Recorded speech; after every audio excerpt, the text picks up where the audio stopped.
our Ting substitute will bring up the rear here. I'm going to be representing Ting. It is an absolute honor and terror to do that. So Ting and I had a chat this morning. She got me pumped up. Microscopic trends in brain organization. Macroscopic trends in brain organization. Here we go. Buckle up. Buckle up. A lot of data. Ting talked me through it. Okay. Upper left, protomaps. The first thing I want to say in speaking with Ting about this is that she believes in harmony. She believes in bringing people together. And I think part of the points that are going to be brought up here in this slide that I'll be doing my best to represent on her behalf and taking full responsibility for any misrepresentation is that I think already our speakers have brought up, and there are aspects of both hard boundaries as well as more gradual transitions between areas across both function, architecture, that we can consider in this debate. And so the question becomes, how are they applied? Right? So on the left, what we're seeing are protomaps in which we've got smooth variation in molecular gradations during cortical ontogenesis. And of course, those sharpen into hard boundaries at some point in early development. That's really beautifully emphasized in some very recent work in Nature by Kian and colleagues in this protocortex, in which we see a sharp molecular border between V1 and V2 around week 20 of development. And one of the questions that, of course, gets raised, even though we see that sharp boundary between V1 and V2, is at what point that emerges across other cortical areas throughout the rest of cortex. So there is ongoing work that is necessary in developing that.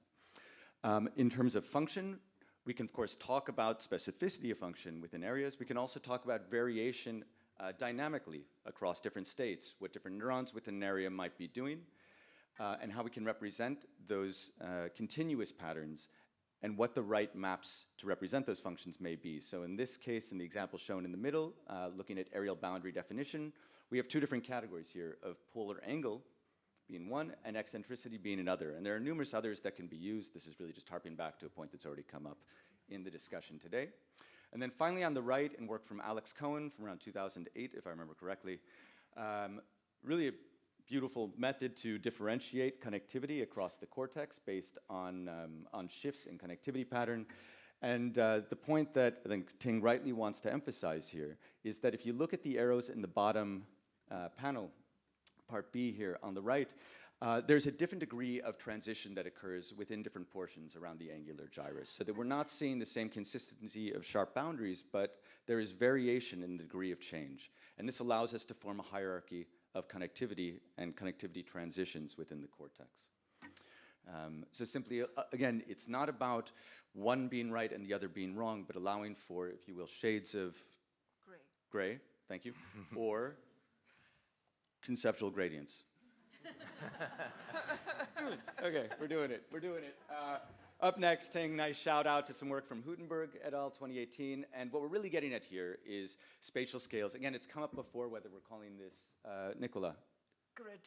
Gradations, and I believe Sanitas.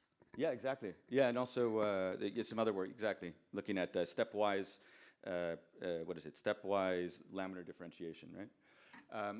And that's getting to the point of what we can look at here is if we explore this at the right scale, we can talk about macroscopic trends in cortical features. So the question no longer becomes where is the boundary, but what is the overarching pattern, and how is there continuity in the variation of different features over the cortical surface? And so that's really what's being emphasized on the left here. How do we capture these different features as they vary over the cortex rather than focusing on the specific point of transition? So I think with that, I will cede the floor and let this get going, yeah? Yeah? Excellent. Yeah. Woo. Thank you, Ting substitute. All right.